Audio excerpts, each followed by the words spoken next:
out of all the things in a recording studio, recording drums can be the most challenging.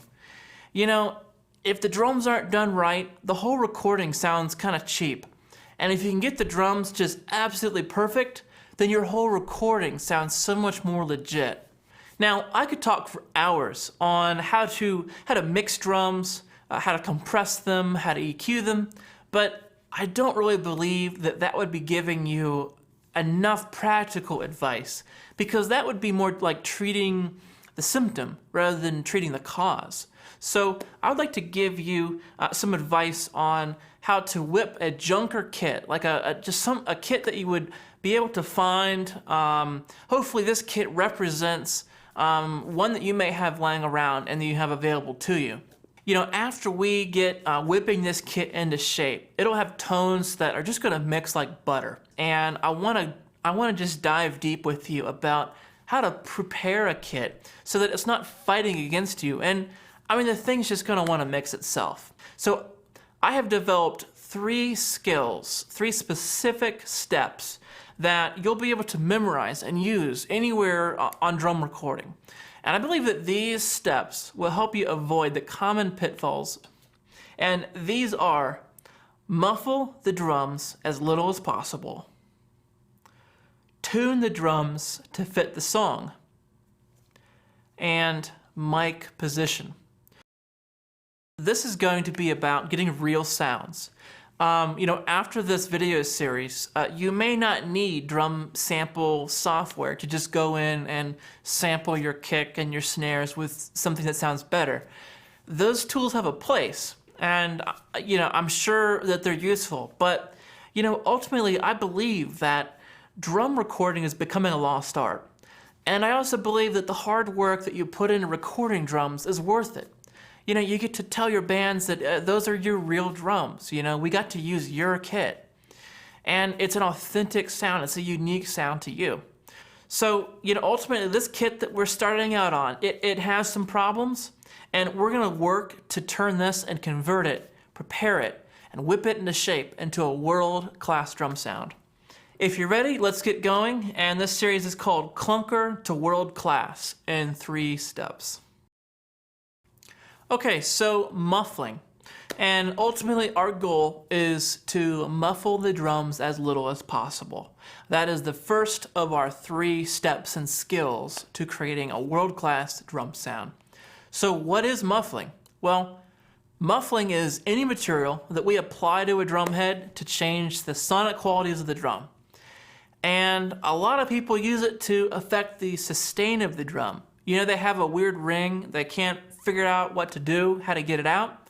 So they just get some tape up, you know, tape the drum and call it a day. However, muffling affects more than just the sustain. It also affects the attack. You know, we just don't want to just blindly apply muffling to just get rid of problems. So how do you listen to drums to know when to apply muffling? Well, one trick that I use is go across the room and listen to the drums there. You know, a lot of times if you're standing right behind the drummer as he plays, the drums are just really loud and overwhelming. You'll hear every little detail and you'll be surprised. You know, it's just the mics, and by the time you get everything mixed, you don't hear all that crap that you hear when you're standing right there behind the kit. So I encourage you to just go across the room or go down the hall or even outside and leave the door cracked, but just listen to the drums from far away. See what pokes out at you. You know, do you still see and hear those overtones that are coming through? Do you really think that they're just gonna get in the way of the music? Okay, so let's talk about harmonics and what muffling does for harmonics. Now, as with anything that we approach in audio, we're going to be having very complex waves that we're capturing with microphones. These aren't just pure sine waves. You know, there's something more than that. They're more complex. They have maybe chords worked into them where these notes are combining and creating very, very complex waves. Ultimately, a single note on the piano is not a pure note. there's actually multiple other notes. There's octaves and fifths and weird things that are mixed into just that one note. You know, what's the difference between a female voice singing and a flute? If you were to listen to the recording, you could tell the difference. But if I chopped off all the highs, it might be really hard to tell which is which. They can sing the same pitch, the same octaves, but the fact is those harmonics help you to identify what you're listening to. They're the identity of that instrument.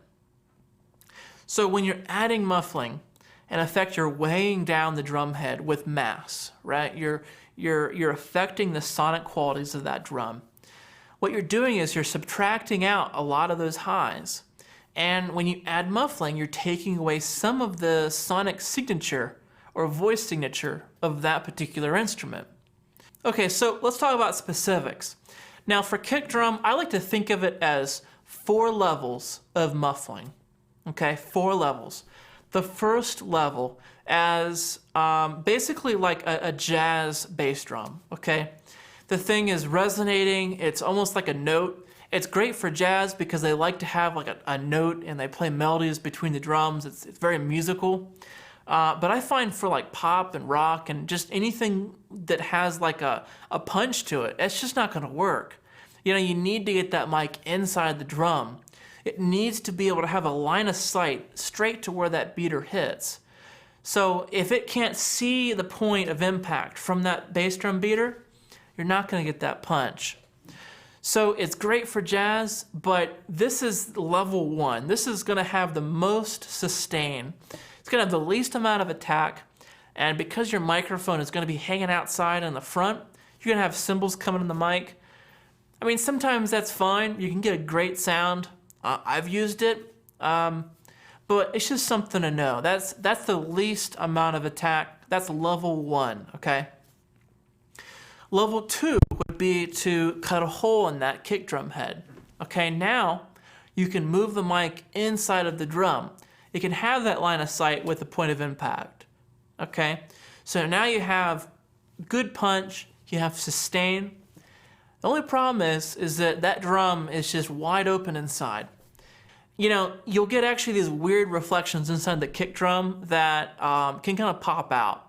Sometimes they're not noticed, but I typically like to add like a very small hand towel inside the drum to help absorb those reflections. And if you hear them, they actually sound kind of like a beach ball. It has kind of like a boing to them. So this is level 2, okay? We've gone from having a solid head to now having a hole cut in that head. We're able to access it having a line of sight with the point of impact.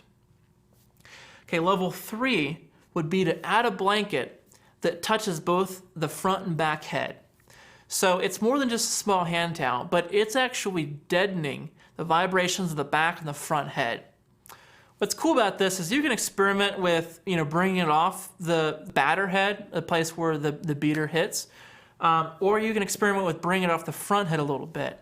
It's gonna change the qualities a little bit, and you'll get a little bit different ring either way. The most kind of go-to solution for me is just to have it touching both heads slightly. And this is gonna get you a fat and a quick sound. You won't have much cymbals coming into the mic because you still got that front head on there. You have a nice soft area inside of it. It's absorbing all the beach ball kind of bowing that happens. It's absorbing any like cymbal bleed. So this is actually a really great sound, and it's a go-to trick for me. The 4th level of muffling for kick drum would be to basically just get rid of that front head. I have a kick drum here that I took the head and I left only the very rim of the head. And basically all it does is it gives me something to screw the hoop on to the bass drum so nothing rattles. So I have good tight tension on all the hardware, but there's no head on it really. And basically what I've done is I've laid a brick down, laid a sheet down, and that brick holds that blanket in there. And on the kit that we're using for this series, the head is completely off, and then I cover up the front with the blanket. And this basically blocks out any high frequencies from cymbals and anything else we don't want in there. This fourth level muffling is it's the most direct sound, and it's the quickest sound. So this is gonna be really dead. Sometimes this may be appropriate, but you just have to be a judge of that. So I have some examples for you, and let's just give it a listen and just look at the titles at the bottom and follow along.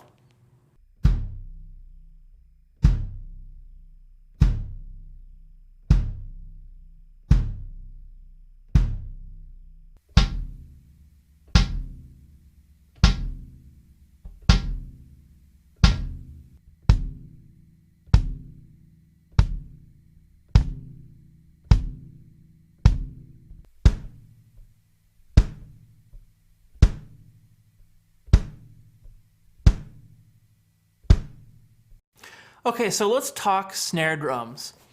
Now, snare drums have several issues, and we're just going to talk about the muffling and the sustain of the drum today.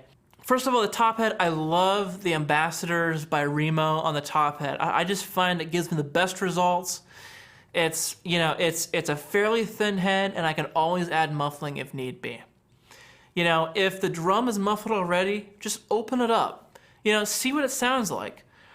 You know, just realize that all these overtones are not necessarily going to come through.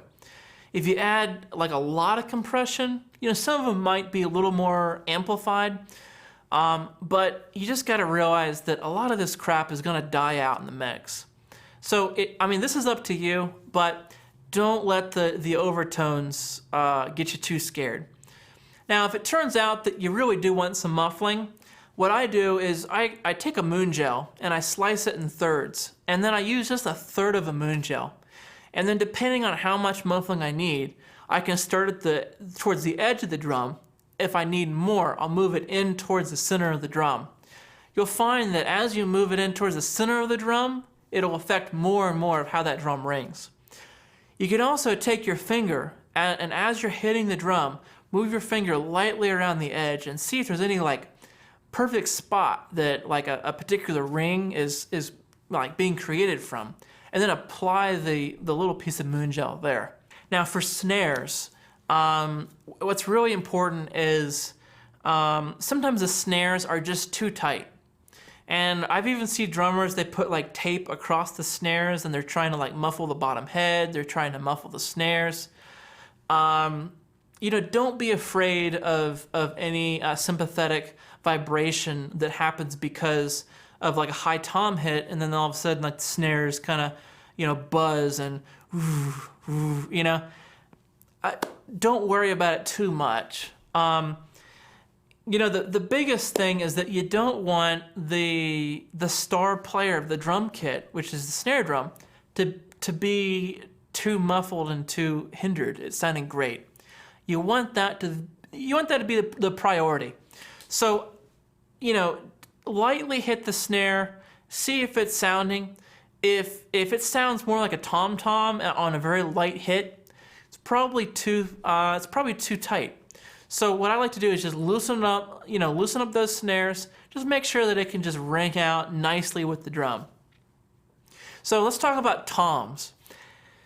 Now, toms can dramatically change how they sound depending on where you are and how close you are to them.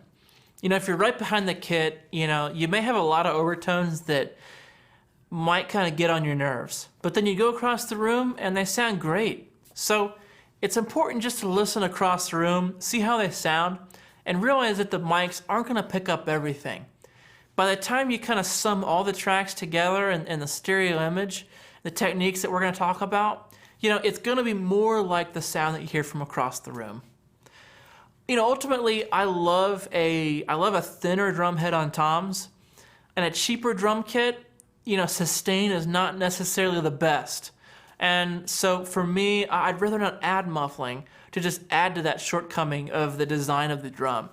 If anything, I might just try to open up that tom as much as I can. If there's any weird overtones, instead of going to muffling, I actually try to tune it first. I'll go to the bottom and the top. We'll talk about that in the next video. But ultimately, I try to avoid muffling as much as I can and use tuning instead.